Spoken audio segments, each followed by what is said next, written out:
Spain में बारिशों के बाद सैलाब ने तबाही मचा दी। स्पेन के कई इलाकों में शदीद बारिशों और सैलाब से अब तक 72 अफराद हलाक हो चुके हैं। इस हादसे के बाद मुल्क में 3 रोजा कौमी शोक का ऐलान किया गया है। स्पेन में शदीद बारिशों की वजह से आने वाले सैलाब से कई घर तबाह हो गए, गाड़ियां पानी में बह गईं, जबकि कई लोगों की तलाश अब भी जारी है।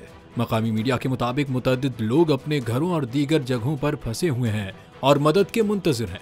स्पेन के इस तूफानी सैलाब ने सड़कों पर कारें बहा दी और मशरकी स्पेन के बड़े हिस्से में रेल सर्विस और फ्लाइट ऑपरेशन में भी खलल पड़ा है, जबकि सड़कों की तबाहाली और बंदिश के बायस लोगों को हेलीकॉप्टर्स की मदद से निकाला जा रहा है।